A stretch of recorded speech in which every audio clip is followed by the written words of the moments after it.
যেই মনিব, যেই রব, যেই খালেক, যেই মালিক আপনাকে আমাকে মানুষ বানাইলো অসংখ্য মাখলুকাতের মাঝখান থেকে, সেই রব বলেন আমার প্রতি এক নাম্বার ব্যবসা হলো আমি আল্লাহর প্রতি সকলেই তোমরা ঈমান আনয়ন করবে। জোরে বলেন সুবহানাল্লাহ। দুই নাম্বার হলো ও রাসূলিহি, আমার রাসূলের প্রতি ঈমান আনয়ন করো। আমার রাসূলের প্রেম মহব্বত করে যায় ঢুকিয়ে না, আমার রাসূলকে মহব্বত করো। আল্লাহর গোলামেরা যারা আল্লাহর রাসূলকে মহব্বত করে, ভালোবাসে, আল্লাহ রাসূলের অনুসরণ অনুকরণ করে, তাদেরকেও একজন ভালোবাসে। চিল্লায়া বলেন তিনি কে? কুল ইন কুনতুম তুহিব্বুনাল্লাহ ফাত্তাবিউনি ইউহিব্বুকুমুল্লাহ।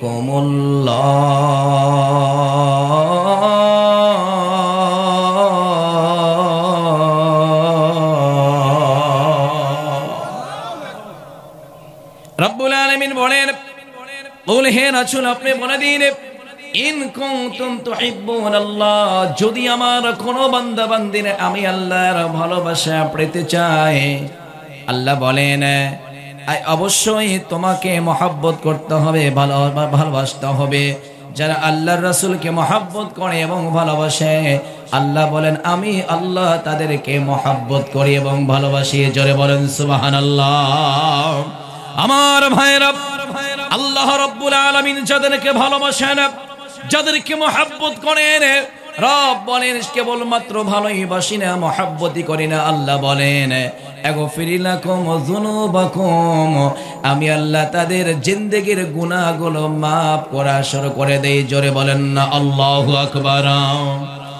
সম্মানিত ভাইরা আমার, এই জন্য সূরা সফফির যে আয়াতে কারিমা তেলাওয়াত করেছি আমার ভাইরা, আয়াতে দ্বিতীয় অংশ আল্লাহ রাব্বুল আলামিন বলেন এক নম্বরে আমি আল্লাহর প্রতি ঈমান আনয়ন করো, দুই নাম্বার আমার রাসূলের প্রতি তোমরা ঈমান আনয়ন করো, তিন নাম্বার আল্লাহ বলেন ওয়াতুজাহিদুনা ফি সাবিলিল্লাহ, আমার রাস্তায় তোমরা জিহাদ ফি সাবিলিল্লাহ, আমি যে জীবনটা তোমাদের দিয়ে দিলাম, হায়াত মওত দিয়ে দিলাম, এই জীবন দিয়ে আল্লাহর দিন দুনিয়ায় বাস্তবায়ন করার জন্য জিহাদ করার দরকার আছে না নাই? আমার প্রিয় ভাইরা কাল্লাগারা, রব্বুল আলামিন আয়াতের ভিতরে তিন নাম্বার ব্যবসার কথা বলে দিল, জিহাদ ফি সাবিলিল্লাহ তোমাদের করতে হবে। কি জন্য জিহাদ করব আমার ভাইরা? এই জীবন তো দুনিয়ার কেউ আপনাকে আমাকে দেয় নাই, এই জীবন একজন দিয়েছেন। চিল্লায়া বলেন তিনি কে? আরো জোরে বলেন তিনি কে?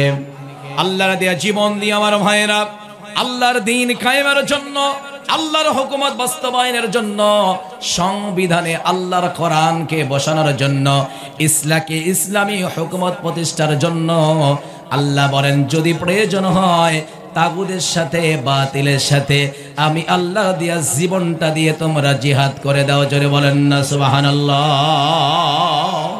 যে মনিব আমাকে আপনাকে জান্নাতের বাগানে বসিয়েছেন, আবারও পড়ছি আলহামদুলিল্লাহ। দরুদ এবং সালাম প্রিয় নবী, প্রিয় নেতা, আশরাফুল আম্বিয়া, সাইয়্যিদুল মুরসালিন, ইমামুল মুরসালিন, রাহমাতাল লিল আলামিন, দিগার গোশে আমিনা জনাবে মুহাম্মদুর রাসূলুল্লাহ, সকলেই পড়ছি সাল্লাল্লাহু আলাইহি ওয়াসাল্লাম। মুহতারাম হাজিরিন, আজকে এত সুন্দর আয়োজনে যে আল্লাহ রাব্বুল আলামিন আমাদেরকে এনেছেন, আপনারা খুশি না বেজার? জোরে বলেন না খুশি না বেজার? বলে কেন আমরা খুশি? বলে এই মুহূর্তে আমরা জান্নাতের বাগানের মেহমান। সুবহানাল্লাহ বলেন। সর্বপ্রথম বায়ানের শুরুতেই সেই যুবক বন্ধুদের জন্য আমি আপনাদের সকলকে সঙ্গে করে প্রাণ ভরে দোয়া করছি, যে যুবক বন্ধুরা তাদের অক্লান্ত পরিশ্রম দিয়ে, অর্থ দিয়ে, সময় দিয়ে আজকে এত সুন্দর একটি জান্নাতের বাগান আমাদেরকে উপহার দিয়েছেন।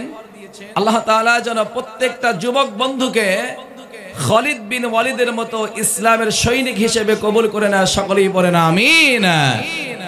জিন্দেগির যদি একটি ভালো কাজ যুবকদের আল্লাহ কবুল করে নেয়, আজকের এই মাহফিলটা যেন আল্লাহ তাআলা কবুল করে নিয়ে কিয়ামতের ময়দানে পুলসিরাত বিদ্যুতের মতো পার করে সকল যুবক বন্ধুদেরকে জান্নাতের মেহমান বানিয়ে দেয়। জবান খুলে পড়ে না আমিন।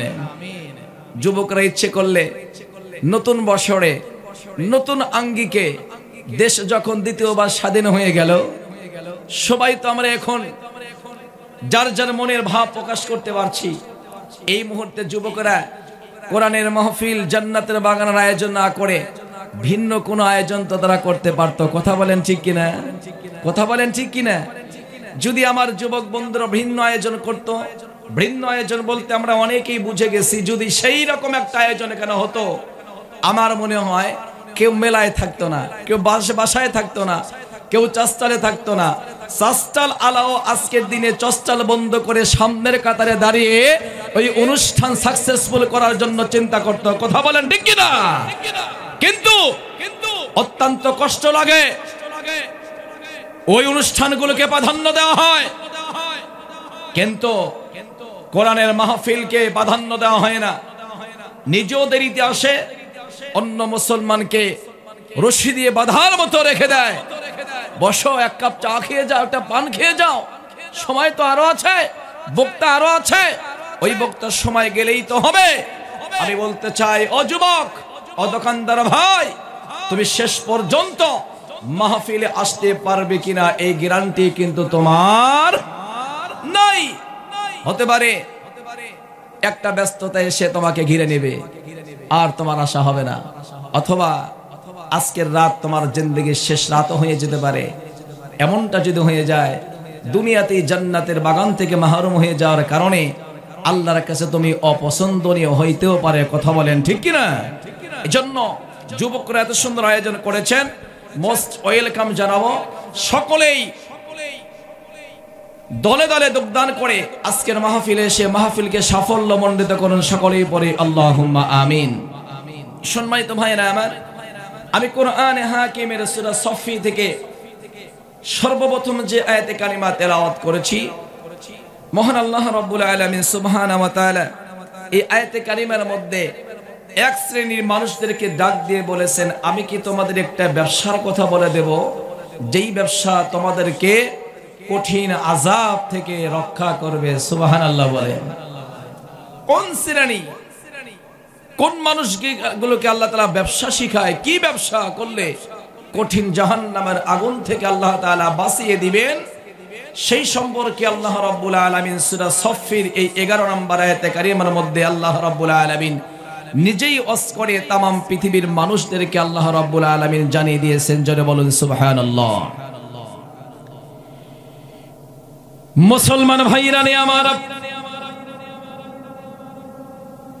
আমার রব, আপনার রব, তামাম সৃষ্টি জগতের রব মহান আল্লাহ রাব্বুল আলামিন সুবহানাহু ওয়া তাআলা কোরআনে হাকিমের সূরা সফির ভিতরে আল্লাহ রাব্বুল আলামিন নিজেই ওয়াজ করে তামাম পৃথিবীর মানুষদেরকে জানিয়ে দিয়েছেন, ইয়া আইয়ুহাল্লাযীনা আমানু হাল আদুল্লুকুম আলা তিজারাতিন তুনজিকুম মিন আযাবিন আলীম। জোরে বলুন আল্লাহু আকবার। আমার ভাইরা, মহান আল্লাহ রাব্বুল আলামিন আয়াতে কারিমার মধ্যে বলেন, ইয়া আইয়ুহাল্লাযীনা আমানু, হে ঈমানদারেরা, রে আমার প্রিয় মুমিন বান্দা বান্দিরা, রে ঈমানদার বান্দা বান্দিরা, আলা তিজারাতিন তুনজিকুম মিন আযাবিন আলীম, আমি কি তোমাদের এমন একটি ব্যবসার কথা বলে দেব, তিজারা মানে ব্যবসা, এমন একটি ব্যবসার কথা বলে দেব যেই ব্যবসা তোমাদেরকে কঠিন জাহান্নামের আগুন থেকে বাঁচায় দিবে। জোরে বলুন সুবহানাল্লাহ। বাংলার মুসলমান ভাইরা রে আমার, বিশেষ করে সিরাজগঞ্জ জেলাবাসী, ধানকুন্টির প্রিয় মুসলমান আব্বাজানেরা, যুবক ভাইরা, কান লাগা, মহান আল্লাহ রাব্বুল আলামিন আপনাকে আমাকে ভালোবাসে, মহব্বত করে। এই জন্যই আল্লাহ তাআলা বলেন, গোলাম ব্যবসা শিখিয়ে দিলাম, ব্যবসা করো, কঠিন জাহান্নামের আগুন থেকে আমি আল্লাহ তোমাদেরকে বাঁচিয়ে দেব। জোরে বলুন সুবহানাল্লাহ। কি ব্যবসা আমার ভাইয়েরা? রব্বুল আলামিন বলেন তুমিনুনা বিল্লাহ ওয়া রাসূলিহি ওয়া তুজাহিদুনা ফি সাবিলিহি বিআমওয়ালিকুম ওয়া আনফুসিকুম। আল্লাহ রাব্বুল আলামিন আয়াতে কারিমার মাঝে বলেন চারটি গুণের কথা। এক নাম্বার হলো ব্যবসা। আল্লাহ বলেন তুমিনুনা বিল্লাহ, তোমরা সকলেই আমি আল্লাহর প্রতি ঈমান আনয়ন করো। জোরে বলেন সুবহানাল্লাহ। আমরা ঈমান আনবো কার উপরে? জোরে বলেন কার উপরে?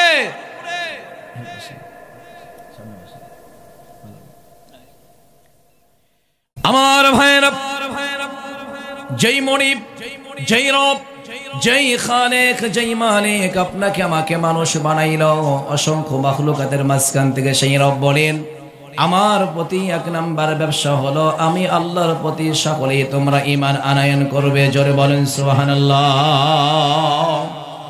দুই নাম্বার হলো ওয়া রাসূলিহি, আমার রাসূলের প্রতি ঈমান আনয়ন করো।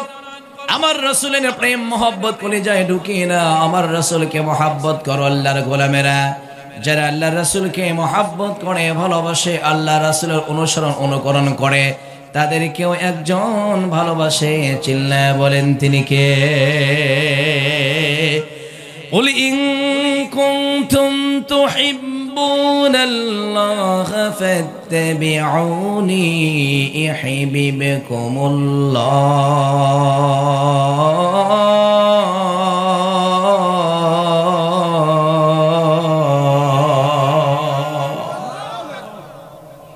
রব্বুল আলামিন বলেন কুল হে রাসূল আপনি বলে দিন ইন কুনতুম তুহিব্বুনাল্লাহ, যদি আমার কোনো বান্দা বান্দিনে আমি আল্লাহর ভালোবাসা পেতে চাই, আল্লাহ বলেন অবশ্যই তোমাকে মহব্বত করতে হবে, ভালোবাসতে হবে। যারা আল্লাহর রাসূলকে মহব্বত করে এবং ভালোবাসে, আল্লাহ বলেন আমি আল্লাহ তাদেরকে মহব্বত করি এবং ভালোবাসি। জোরে বলেন সুবহানাল্লাহ। আমার ভাইরা, আল্লাহ রাব্বুল আলামিন যাদেরকে ভালোবাসেন, যাদেরকে মহব্বত করেন, রব বলেন কেবলমাত্র ভালোবাসি না, মহব্বতই করি না। আল্লাহ বলেন আগফির লাকুম যুনুবাকুম, আমি আল্লাহ তাদের জিন্দেগির গুনাহগুলো মাফ করা শুরু করে দেই। জোরে বলেন না আল্লাহু আকবার। সম্মানিত ভাইরা আমার, এই জন্য সূরা সফফির যে আয়াতে কারিমা তেলাওয়াত করেছি আমার ভাইরা, আয়াতে দ্বিতীয় অংশ আল্লাহ রাব্বুল আলামিন বলেন এক নম্বরে আমি আল্লাহর প্রতি ঈমান আনয়ন করো, দুই নাম্বার আমার রাসূলের প্রতি তোমরা ঈমান আনয়ন করো, তিন নাম্বার আল্লাহ বলেন ওয়াতুজাহিদুনা ফি সাবিলিল্লাহ, আমার রাস্তায় তোমরা জিহাদ ফি সাবিলিল্লাহ, আমি যে জীবনটা তোমাদের দিয়ে দিলাম, হায়াত মওত দিয়ে দিলাম, এই জীবন দিয়ে আল্লাহর দিন দুনিয়ায় বাস্তবায়ন করার জন্য জিহাদ করার দরকার আছে না নাই? আমার প্রিয় ভাইরা কাল্লাগারা, রব্বুল আলামিন আয়াতের ভিতরে তিন নাম্বার ব্যবসার কথা বলে দিল, জিহাদ ফি সাবিলিল্লাহ তোমাদের করতে হবে। কি জন্য জিহাদ করব আমার ভাইরা? এই জীবন তো দুনিয়ার কেউ আপনাকে আমাকে দেয় নাই, এই জীবনে একজন দিয়েছেন। চিল্লায়া বলেন তিনি কে? আরো জোরে বলেন তিনি কে? আল্লাহর দেয়া জীবন দিয়ে আমার ভাইরা আল্লাহর দ্বীন কায়েমের জন্য, আল্লাহর হুকুমত বাস্তবায়নের জন্য, সংবিধানে আল্লাহর কোরআনকে বসানোর জন্য, ইসলামী হুকুমত প্রতিষ্ঠার জন্য আল্লাহ বলেন যদি প্রয়োজন হয় তাগুদের সাথে, বাতিলের সাথে আমি আল্লাহ দিয়া জীবনটা দিয়ে তোমরা জিহাদ করে দাও। জোরে বলেন না সুবহানাল্লাহ। আমার ভাইরা, এই জিহাদ তো আমরা অনেকেই বুঝি না, এই জিহাদ আমরা করতেও চাই না। আমরা মুখে বলি আমরা আল্লাহর দ্বীন কায়েমের জন্য আন্দোলন করতে চাই, আল্লাহর দ্বীন প্রতিষ্ঠিত হোক, এটা আমরা চাই আমার ভাইরা। কিন্তু অনেক সময় দেখা যায় যদি ডাক আসে ময়দানে, অনেকে ঘর থেকে বের হয়, অনেকে ঘর থেকে বের হয় না, মসজিদের কোনায় বসে সুবহানাল্লাহর তাসবিহ আদায় করে, আল্লাহু আকবার তাসবিহ আদায় করে, আল্লাহর কসম করে বলে দেয় আমার ভাইরা নামাজের আগে, রোজার আগে, হজের আগে আমার ভাইরা পর্দার আগে আল্লাহর দ্বীন দুনিয়ায় বাস্তবায়ন করার জন্য জিহাদ করা আল্লাহ রাব্বুল আলামিন আমাদের জন্য ফরজ করে দিয়েছেন। একবার জোরে বলা যায় নাকি সুবহানাল্লাহ? নামাজের পর্দার আগে, রোজার আগে, হজের আগে আল্লাহ রাব্বুল আলামিন তার দিন দুনিয়ায় বাস্তবায়ন হোক, কায়েম হয়ে যাক, এই লক্ষ্যে কাফেরদের সাথে জিহাদ করে আল্লাহ রাব্বুল আলামিন ফরজ ঘোষণা করে দিয়েছেন। সুবহানাল্লাহ বললেন না? এখানে প্রশ্ন হলো আমার ভাইয়েরা, কেন রব্বুল আলামিন জিহাদ ফরজ করে দিলেন? কেন দিন রক্ষার জন্য, দিন কায়েমের জন্য জিহাদ করা লাগবে? আমার প্রশ্ন হলো আপনাদের কাছে, আপনারাও প্রশ্ন করতে পারেন। আমার ভাইয়েরা, দিন যদি না থাকে, ইসলামী হুকুমত যদি প্রতিষ্ঠিত না থাকে আমার ভাইয়েরা, সঠিকভাবে আল্লাহর জমিনে আমরা সঠিকভাবে ইবাদত করতে পারবো না। ইসলাম যদি না থাকে, ইসলাম যদি প্রতিষ্ঠিত না হয়, আমি আপনি সুন্দরভাবে জীবন যাপন করতে পারবো না, আল্লাহর ইবাদত সঠিকভাবে আমরা আদায় করতে পারবো না। কথা বলেন ঠিক কিনা? এজন্য আল্লাহর জমিনে যদি দিন কায়েম হয়ে যায়, ইনিল হুকমু ইল্লা লিল্লাহ, দিন কায়েম হয়ে যায়, দিন প্রতিষ্ঠিত হয়ে যায়, রাষ্ট্রীয় ক্ষমতায় যদি আল্লাহর কোরআন বসানো হয়, সংবিধান যদি আল্লাহর কোরআন দিয়ে রচনা করা হয়, আশা করা যায় ইনশাআল্লাহ কোনোদিন করোনাও আসবে না, ভাইরাসও আসবে না, আর এমন হুকুম করা হবে না 3 দিনের বেশি মসজিদে যাও না, মাস্ক পরে মসজিদে যাও, দূরত্ব নিয়ে তোমরা দূরত্ব বজায় রেখে তোমরা নামাজ আদায় করো। আল্লাহর গোলামেরা, এরকম কোন বিধান আইন বাংলার জমিন কেন গোটা বিশ্বের জমিনে হবে না যদি আল্লাহর কোরআন দিয়ে সংবিধান রচনা করা হয়। চিল্লা আওয়াজ করে কথা বলেন ঠিক কিনা?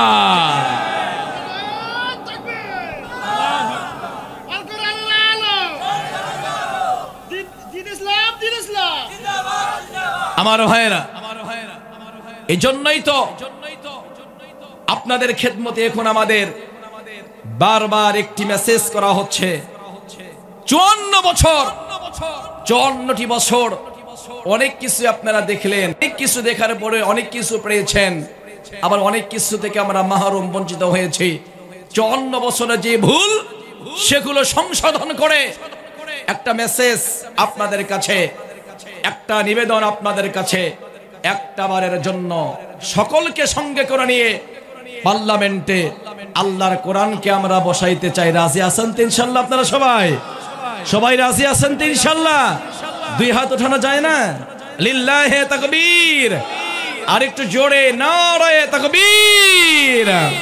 আমার ভাইরা, কোরআন দিয়ে যদি রাষ্ট্র চলে, কোরআন দিয়ে যদি রাষ্ট্র পরিচালনা হয়, আশা করা যায় নাম্বার 1 দুর্নীতি হবে, ব্যভিচার হবে না, আমার আপনার অর্থ চুরি করে বাংলাদেশ থেকে পাচার করে অন্য রাষ্ট্রেও নিয়ে যাওয়া হবে না। কথা বলেন ঠিক কিনা? প্রিয় ভাইরা, আমি অত্যন্ত দুঃখ নিয়ে একটি বিষয়, আজকের এই মাহফিল থেকে 3টা মাহফিল বললাম, আমরা ইসলাম বলি, কিন্তু ইসলামের আড়ালে কত গুনাহ সংগঠিত হচ্ছে, এটা আমি আপনি টের পাওয়ার পরেও সেই গুনাহ থেকে বাঁচার আমরা চেষ্টা করছি না। যেমন একটি উদাহরণ আমি আপনাদেরকে দেই। আল্লাহ রাব্বুল আলামিন মাদের জন্য পর্দা কি ফরজ করেছেন নাকি নফল করেছেন? জোরে বলেন। নামাজ যেমন ফরজ, রোজা যেমন ফরজ, হজ যেমন ফরজ, যাকাত দেওয়া যেমন ফরজ, তেমন মাদের জন্য পর্দা করাও আল্লাহ তাআলা ফরজ করে দিয়েছেন। কথা বলেন ঠিক কিনা? সূরা নূরে আল্লাহ রাব্বুল আলামিন সে সম্পর্কে স্পষ্ট ঘোষণা করে দিয়েছেন। এরপরে আল্লাহ রাব্বুল আলামিন সুবহানাহু ওয়া তাআলা সূরা জুমারের মধ্যে মা বোনদের পর্দার কথা উল্লেখ করেছেন। এই আয়াতটা আমাদের অনেকেরই কমন পরিচিত আয়াত, যখন হুজুররা পড়ে আমরাও আস্তে আস্তে মনে মনে পড়ি। অকরনা ফি বুয়ুতিকুন্না ওয়ালা তাবাররাজনা তাবাররুজাল জাহিলিয়াতিল উলা। আল্লাহু আকবার বলেন। আমার ভাইরা, রব্বুল আলামিন বলেছেন, ও দুনিয়ার মুসলমান বান্দা বান্দিরা, ও বান্দিরা, কখনোই তোমরা জাহিলিয়া নারীদের মতো তোমরা বেপরদায় রাস্তায় বের হয় না, কারণ আল্লাহ রাব্বুল আলামিন মাদের জন্য পর্দা করা ফরজ করে দিয়েছেন। সুবহানাল্লাহ। যেন মাদেরকে বলল, খবরদার, জাহিলিয়া যুগে নারীরা যেমন মেলায় যাইতো, বাজারে যাইতো, মাঠে ঘাটে যাইতো, আল্লাহর বিধান লঙ্ঘন করত, পর্দা করত না, ওই রকম ভাবে তোমরা খোলামেলা বাহিরে যাও না, বাজারে যেও না, দোকানে যেও না, রাস্তায় বের হয়েও না। রব্বে কারিম বলার পরেও বলেন তো, আমাদের সমাজের কিছু মা বোন মেলা আসলেই পাগল হয় কি হয় না? মেলার দিকে দৌড়ায়। আমি সেদিকে যাচ্ছি না। একটি বিষয় আমাকে অত্যন্ত মর্মাহত করেছে, সেটি হলো বাংলাদেশ ইসলাম কান্ট্রি দেশ, আমরা কোরআন প্রিয় মুসলমান, এরপরও দেখা যায় বাংলাদেশে এমন একটি গুনার কাজকে রাষ্ট্রীয়ভাবে আজকে ফোকাস করে দেওয়া হয়েছে, রাষ্ট্রীয়ভাবে এলাও করা হয়েছে, রাষ্ট্রীয়ভাবে পারমিশন দেওয়া হয়েছে। আবার ভাইরা খেয়াল করবেন, আজকে তাফসীর মাহফিল থেকে বলতে চাই, এটা বুঝ নিয়ে যান এখান থেকে। একটা 14 বছর, 18 বছর, 22 বছর, 24 বছরের একটা মেয়ে যখন জাতীয় ফুটবল দলে চান্স পেয়ে যায়, আর জাতীয় ফুটবল দলে চান্স পাওয়ার পরে বাংলাদেশের বিভিন্ন স্টেডিয়ামে তাকে নিয়ে যাওয়া হয়, তাকে একটি শার্ট, একটা গেঞ্জি পরিয়ে দেওয়া হয়, শার্ট একটা প্যান্ট পরিয়ে দেওয়া হয়, এবং বলা হয় মাঠে তুমি চলে যাও, বল নিয়ে তুমি খেলা করো। আমি আপনাদের কাছে জানতে চাই, কি ইসলাম আপনারা মানেন? কি ইসলাম আপনারা চান? কোন ইসলাম নিয়ে আপনি বাংলার জমিনে থাকেন? আমার ভাইয়েরা, যেই বাংলাদেশের রাষ্ট্রীয় সরকার মেয়েদেরকে জাতীয় ফুটবল ক্লাবের মাধ্যমে তাদের চরিত্র হরণ করে নিয়ে জেনার গুণা মুসলমানদের যুবকদের আমল নামার ভিতর দিয়ে দেয়, এটা ইসলাম কান্ট্রি দেশ হতে পারে না। চিল্লায় কথা বলেন ঠিক কিনা?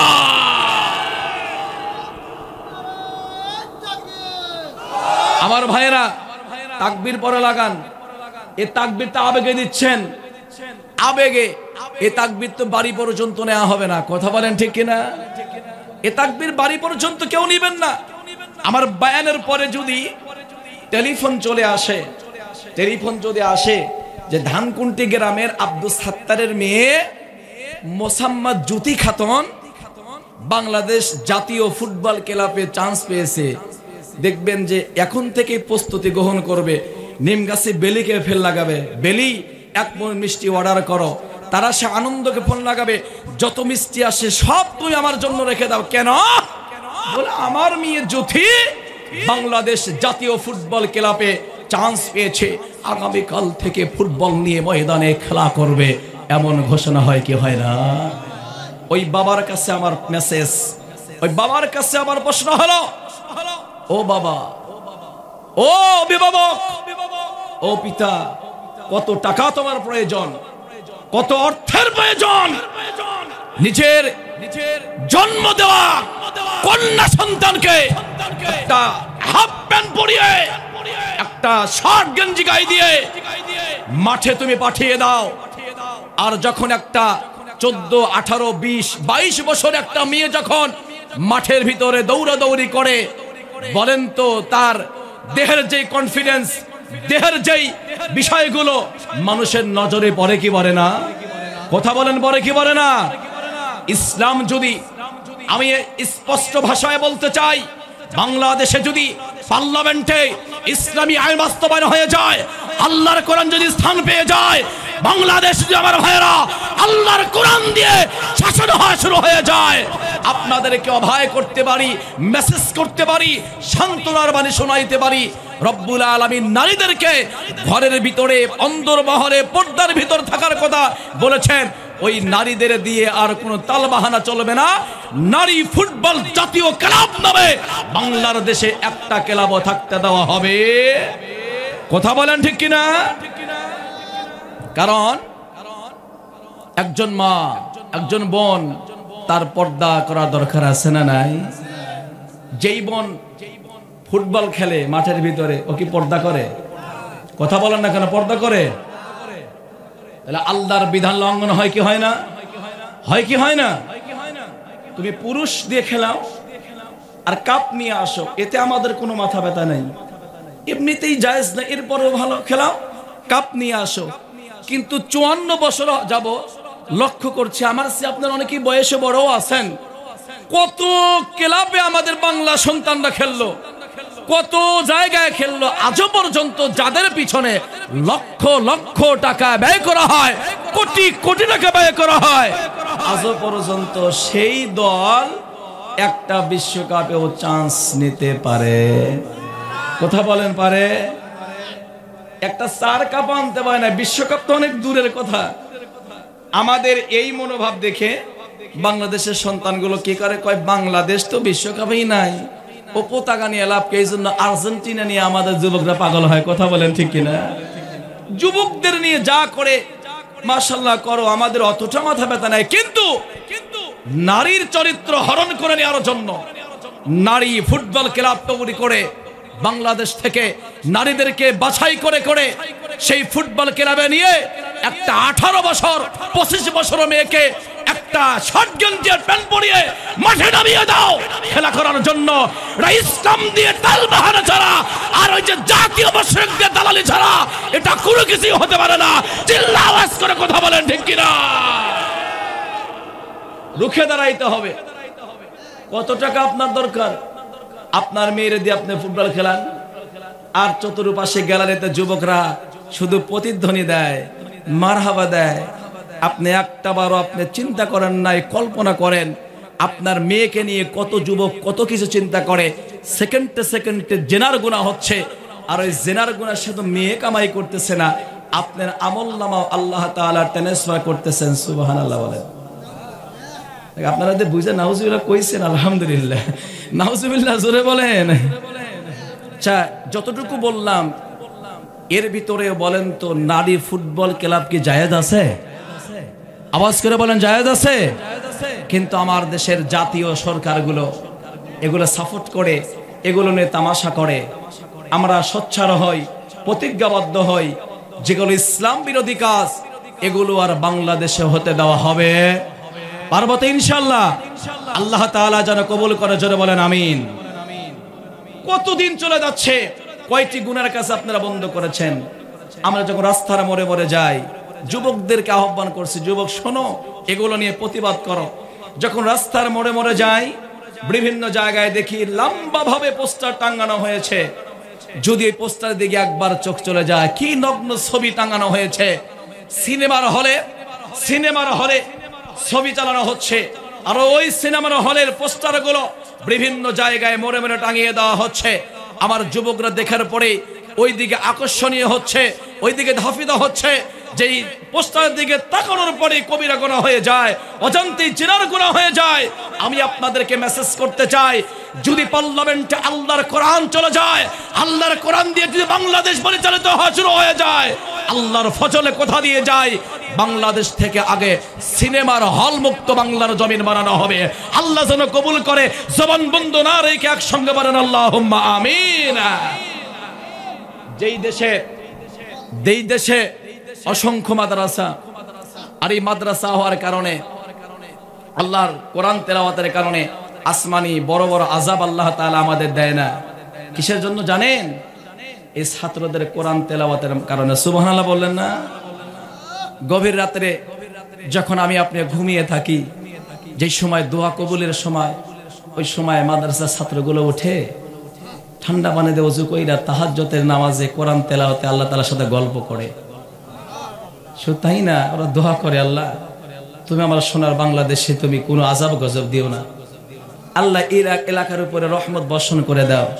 আল্লাহ বলেন, রিজিক আসে কোথা থেকে জানো? ওই মাদ্রাসার গভীর রাতের ছাত্রদের চোখের পানির বিনিময়ে আমি আল্লাহ তোমাদের রিজিক দিয়ে দেই। সুবহানাল্লাহ বলেন। আসমান থেকে গজব পাঠাইতে চাই তোমাদের গুনাহের কারণে। যখন দেখি মাসুম বান্দাগুলো আমার কাছে দোয়া করে, আমি ওদের দোয়া ফেরত দিতে পারি না, আমি আযাব আর বর্ষণ না করে স্থগিত করে দেই না, আযাব দিস না, দেখ না আমার বান্দারা আমার কাছে দোয়া করতেছে। সুবহানাল্লাহ বলবেন না?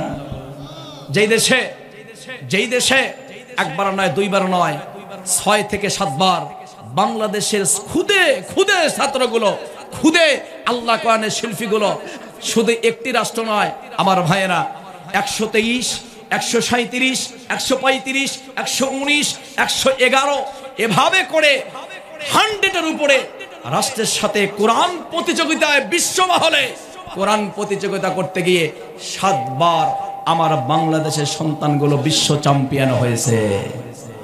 সুবহানাল্লাহ বললেন না? কি চ্যাম্পিয়ন হয়েছে? বিশ্ব চ্যাম্পিয়ন। আমাদের সন্তানগুলো 7 বার বিশ্ব চ্যাম্পিয়ন হয়ে বিশ্ব ট্রফি আমাদের এনে দিয়েছে এবং বিশ্বের দরবারে লাল সবুজের পতাকা বিশ্ব চিনে ফেলেছে এই কোরআনের হাফেজদের কারণে। মারহাবা বলবেন না? সম্মানিত ভাইয়েরা আমার, যেই রাষ্ট্রে কোরআনের মাদ্রাসার সংখ্যা হলো বেশি আমার ভাইয়েরা, যেই রাষ্ট্রের ভিতরে হাজারো লক্ষ লক্ষ মাদ্রাসা আছে, মাদ্রাসার ছাত্রগুলো কোরআন তেলাওয়াত করে বিশ্বের মঞ্জিলে আমার ভাইয়েরা 7 বার বিশ্ব চ্যাম্পিয়ন হলো, তাম বিশ্বের কাছে লাল সবুজের পতাকা পরিচিত করায় দিল। আমাদের একটাই দাবি হলো এই সোনার বাংলাদেশের মোড়ে মেরে কোন রকমের উসরিং আমার ভাইরা কোন রকমের ন্যাকেট মার্কা ছবি টাঙ্গাতে দেওয়া হবে না। যদি ছবি টাঙ্গাইতে চাও আমার ভাইরা, সুন্দর সুন্দর বাক্যগুলো লেখিয়া সুন্দর সুন্দর পোস্টার বানাইয়া রাস্তার মোড়ে মোড়ে লাগিয়ে দাও, পথে ঘাটে লাগিয়ে দাও, যাতে করে মানুষগুলো রাস্তা দিয়ে যাওয়ার পরে ওই পোস্টার দিকে তাকাইয়া একবার পরে সুবহানাল্লাহ, এক জায়গায় থাকবে আল্লাহু আকবার, আরেক জায়গায় সুন্দর একটা নসিহা লেখা থাকবে। যেই রাষ্ট্রের সন্তানগুলো বিশ্ব চ্যাম্পিয়ন হয়ে যায় ওই রাষ্ট্রে আমার ভাইয়েরা কোনো নগ্ন ছবি দিয়ে পোস্টার লাগাতে আমরা দেব না। এই প্রস্তাবে আপনারা সকলে রাজি আছেন না?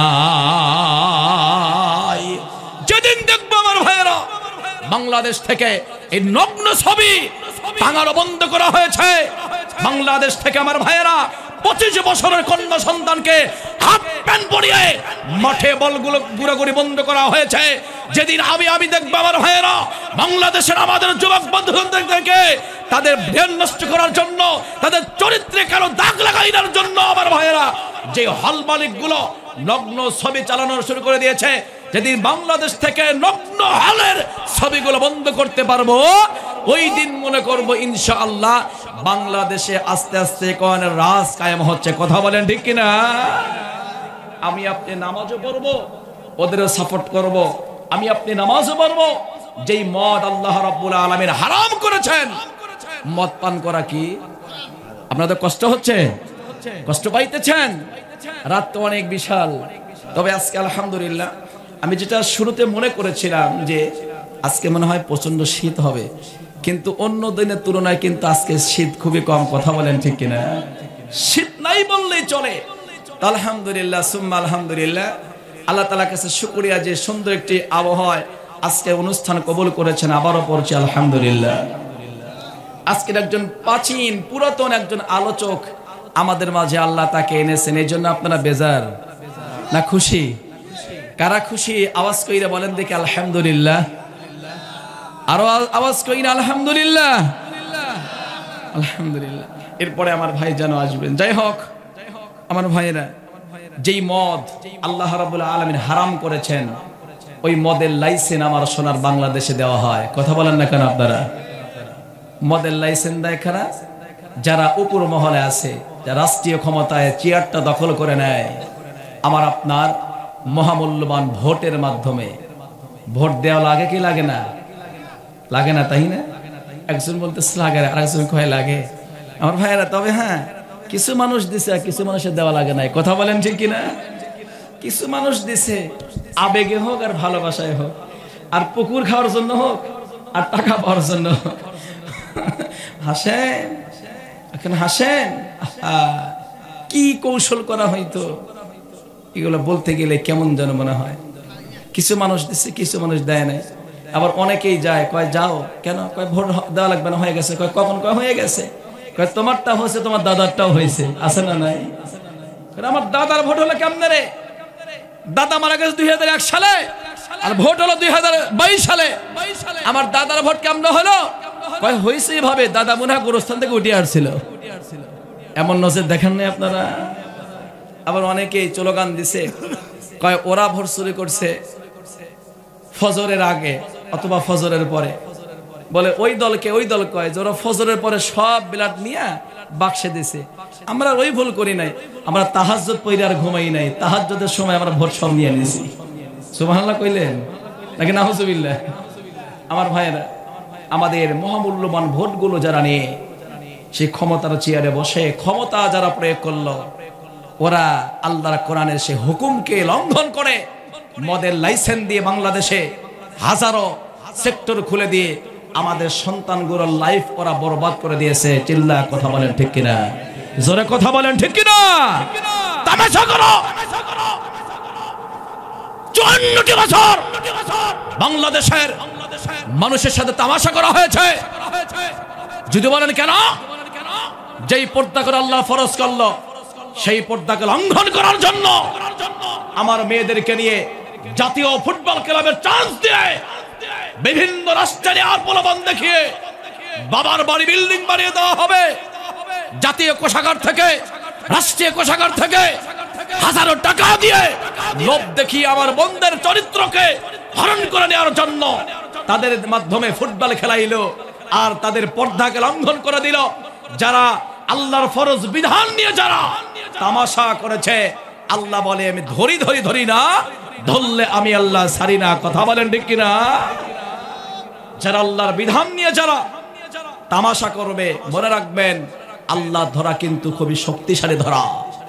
আল্লাহ ধরে তোমাকে কেউ আর ঠেকাইতে পারে না, রাখতে পারে না, বাঁচাইতে পারে না। তোমার ঘরে রান্না করা খাবার তোমার নাও রেজেকে থাকতে পারে, তার দৃষ্টান্ত আপনারা দেখেছেন বাংলার জমিনে। কথা বলেন ঠিক কিনা? এজন্য যেই মদ হারাম, সেই মদের লাইসেন্স দিয়ে বাংলাদেশে হাজারো সেক্টরে খুলে দেওয়া হয়েছে। আমাদের সন্তানগুলো মদ পান করে মাতাল হয়ে যায়। মদ হারাম স্পষ্ট কোরআনে। আমি আপনাদেরকে মেসেজ করতে চাই, আগামী সংবিধান কোরআন দিয়ে আপনারা সাজিয়ে দেন, বাংলার জমিনে একটা সেক্টর রাখা হবে না, মদের লাইসেন্স দেওয়া হবে না। আমাদের সন্তানদের মেধাকে চাঙ্গা করার জন্য মদের লাইসেন্স বন্ধ করে দেওয়া হবে। এই প্রস্তাবে আপনারা রাজি আছেন না নাই? কারা কারা রাজি আছেন? দুহাত তুলে আল্লাহকে দেখান। লিল্লাহে তাকবীর। হয় নাই নারে তাকবীর। হাত নামান। প্রিয় ভাইরা আমার, যদিও কথাগুলো শক্ত হচ্ছে, কিন্তু বলেন তো বাস্তবে এই গুণাগুলো আমাদের রাষ্ট্রে আছে না নাই? কথা বলেন আছে না নাই? আমার ভাইরা,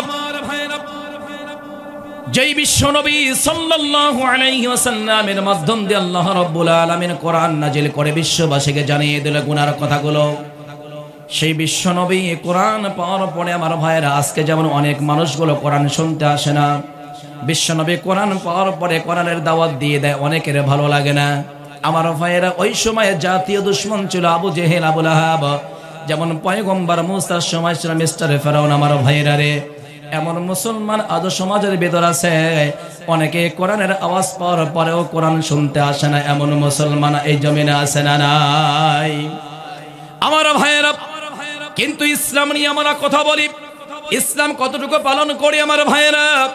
যেই বিশ্ব নবীর মাধ্যম দিয়ে আল্লাহ রাব্বুল আলামিন কোরআনটা দিয়ে দিল আমার ভাইয়েরা, কোরআন হলো সংবিধান, কোরআন হলো আমার ভাইয়েরা এমন একটি কিতাব, যেই কিতাবের ভিতরে মানুষের গোটা জীবন পরিচালনা কিভাবে করবে, যেখানে সমস্যা হবে সমস্যা সমাধান করার জন্য বলেন তো আল্লাহর কোরআনের ভিতরে আমার ভাইরা সমাধানের প্রেসক্রিপশন আমার আল্লাহ রাব্বুল আলামিন দিয়েছে। কথা বলেন ঠিক কিনা?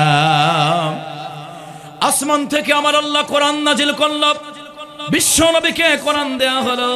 মক্কার জমিনে আল্লাহর পয়গম্বর বিশ্ব নবী সাল্লাল্লাহু আলাইহি সাল্লাম কোরআন দিয়ে আমার ভাইরা কোরআনের দাওয়াত দিয়ে দেয়। একদম নাস্তিক বেঈমান কাফেরের ভালো লাগে না, পরামর্শ করলো কেমন করে মুহাম্মদকে দুনিয়ার জমিন থেকে বিদায় করে দেওয়া যায়। সুযোগ খোঁজা শুরু করে দিল বিশ্ব নবীর। আমার ভাইরানে আর রাহিকুল মাকতুব কিতাবের ভিতরে বর্ণনা করা হলো, সিরাতের কিতাবের ভিতরে বর্ণনা করা হলো আমার ভাইরা, আল্লাহর নবী বিশ্ব নবী রাহমাতুল লিল আলামিন একদিন মক্কার জমিন দিয়ে গলি দিয়ে একা একা হেঁটে যায়। আমার ভাইরা, আবু জেহেল একদল সৈন্য বাহিনী নিয়ে দাঁড়িয়ে ছিল। আল্লাহর পয়গম্বরের গলার ভিতরে একটা রুমাল ঝুলিয়ে দিল, একটা রুমাল লাগিয়ে পেঁচানো শুরু করে দিল। আল্লাহর পয়গম্বর জমিনে পড়ে গেছেন, মক্কার জমিন আল্লাহর পয়গম্বর পড়ে গেছেন। আবু জেহেল কি করলো? আমার নবীর গোলার ভিতরে গামছা লাগিয়ে টানা শুরু করে দিল। টানতে টানতে বিবি অনেক দূর পর্যন্ত নিয়ে যায়। বিশ্ব নবীর কষ্ট হয়। আবু জেহেল লক্ষ্য করলো না কাকে আমি হেসরে নিয়ে যাই, টেনে নিয়ে যাই। আমার ভাইরা, বিশ্ব নবীকে নিয়ে যাওয়া হলো। আল্লাহর পয়গম্বরকে আঘাত করা হলো। আল্লাহর পয়গম্বরের মাথায় আঘাত করা হলো, নাকের ভিতরে আঘাত করা হলো। বিশ্ব নবীর যখন নাক দিয়ে যখন রক্ত পড়াশোনা হয়ে যায়, জমিন লাল হয়ে যায়, আবু জেহেল ডাক দিয়ে কয়, শোনো সবাই চলে যায়। আব্দুল মুত্তালিবের বংশ যদি জেনে যায়, কুরাইশ বংশ যদি জেনে যায়, আমরা বাঁচব না। মোহাম্মদ এমনি এমনি মারা যাবে। আজকে আমাদের মারা লাগবে না, আঘাত করেছি এমনিতেই মোহাম্মদ মরে যাবে। জোরে বলেন নাউজুবিল্লাহ। প্রিয় ভাইরা আমার, আবু জেহেল তার দলবল সঙ্গে চলে গেল। বিশ্ব নবী আমার পড়েছিলেন, কোন সাহাবী আল্লাহর পয়গম্বরের সাথে নাই। একটু পরে বিশ্ব নবীর একটু জ্ঞান ফিরে আসলো। পয়গম্বর হাঁটি হাঁটি পা পা করে যখন চলে গেছেন, এদিকে হযরতে আমির হামজা রাসূলের চাচা বাহির ঘরের ভিতরে ছিল না, বাহিরে ছিল কাঠ কাটার জন্য। আমির হামজার স্ত্রী শুনতে পারল তার ভাতিজা মুহাম্মদকে আবু জেহেল আক্রমণ করে ফেলেছে, আঘাত করে ফেলেছে। মাথা ফেটে রক্ত গড়িয়ে গড়িয়ে পড়ে, কান ফেটে রক্ত গড়িয়ে গড়িয়ে পড়ে। আমার ভাইরা, আমির হামজা চলে আসলো। তার স্ত্রী ডাক দিয়া কয়, স্বামী শুনেছেন নাকি? বলে কি? বলে আবু জেহেল নাকি আপনার ভাতিজাকে আঘাত করেছে। রাগ দিয়ে নাক দিয়ে মাথা দিয়ে রক্তগুলো দরদর করে বের হয়ে পড়ে যায়। কিতাবের ভিতর বর্ণনা করা হলো, আমার ভাইরা, আমির হামজার মাথায় ছিল কাঠের বোঝা। কাঠের বোঝাটা বাড়ির এক কোণায় ফেলে স্ত্রীকে বলল, তোর সাথে আজকে কোনো গল্প হবে না, আমি চলে গেলাম। একটা দৌড় দিয়ে চলে গেছেন, আবু জেহেলের বাড়িতে চলে গেছেন। আবু জেহেল এক জায়গায় বসে দলবল সঙ্গে করে তিনি পরামর্শ করতেছিল। আল্লাহর নবীর চাচা আমির হামজা চলে গেলেন, কোনো কথা না বলে সরাসরি গিয়ে আবু জেহেলের মাথায় একটা আঘাত করে দিয়েছে। আঘাত করে দেওয়া হলো, মাথায় একটা চিরফোঁটা ফেটে গেল। আবু জেহেলের মাথা থেকে রক্ত দড়িয়ে দড়িয়ে গড়গড় করে পড়া শুরু হয়ে গেল। ওই সময় পর্যন্ত আমির হামজা ইসলাম গ্রহণ করে নাই। আমার ভাইয়েরা, সব নেতারা তাকিয়ে আছে। আমাদের দলের কর্মী আর বড় নেতাকে আঘাত করে দিল। মারহাবা বলবেন না? আরো জোরে বলেন। আমাদের নেতা, আমাদের দলের কর্মী হয়ে বড় নেতাকে আঘাত করলো, মাথা দিয়ে রক্ত পড়ে যায়। আমির হামজা এর উপরে আবার আঘাত করা শুরু করেছে। আঘাত করে ডাক দিয়ে কয়, আবু জেহেল তুই কেন সর্বনাশটা করলি? কেন তুই মারতে গেলি আমার ভাতিজাকে? তুই কি মনে করেছিস মুহাম্মাদের দুনিয়াতে কেউ নাই? একটা কথা বলে যাই, যার কেউ নাই তার তো আসমানের মালিক আছে। আর একটা কথা বলে যাই, মুহাম্মাদের কেউ নাই, কিন্তু আমি আমির হামজা বেঁচে থাকতে আজকের পর থেকে মুহাম্মাদের গায়ে একটা কাটার আঘাত লাগতে দেব না। হযরত আমির হামজা চলে গেল। আমার ভাইয়েরা, বিশ্ব নবী আমার মনক্ষুণ্ণ অবস্থায় বসে আছেন। আমির হামজা চলে গেলেন। যাওয়ার পরে মৃদু কণ্ঠে ডাক দিয়ে কয়, ভাতিজা মুহাম্মদ কষ্ট পেয়েছো মনে হয়? আবু জেহেল তোমাকে মারল, বাড়িতে ছিলাম না, আসার পরে তোমার আম্মা আমাকে বলল, সঙ্গে সঙ্গে চলে গিয়েছিলাম। খুশি হও, মুস্কি হাসো, আমি প্রতিশোধ নিয়ে এসেছি। আমি আবু জেহেলকে আঘাত করে দিয়েছি, মাথায় আঘাত করে দিয়েছি, মাথা ফেটে গেছে, রক্ত পড়া শুরু হয়ে গেল। আবু জেহেলকে এত মারা মেরেছি, আবু জেহেল আজকে টের পেয়েছে। ভাতিজা মাথা ওঠাও, তুমি আর কান্না করে না, কান্না বন্ধ করে দাও, একটু হাসি মুখে হাসি দাও, আর কান্না করিও না। আমার ভাইরা যতই বলে না কেন, আল্লাহর পয়গম্বর বিশ্ব নবী আমার হাসেও না। আমার ভাইরা মনটা খারাপ করে বসে আছে। আমির হামজা আবার যখন বলে, আমার ভাইরা রে, আল্লাহর গোলামেরা, আমার ভাইরা, এবার ডাক দিয়ে কয়, আমার চাচা আবু জেহেলকে মেরেছেন না, কাকে মেরেছেন এটা তো আমার কথা নয়, আমি জানতে চাই না, কিন্তু আমার চাচা আমি জানতে চাই। আমি ওই সময় খুশি হব যদি আপনি আপনার জবান দিয়ে একটা আবার কালমা পড়েন, লা ইলাহা ইল্লাল্লাহু মুহাম্মাদুর রাসূলুল্লাহ।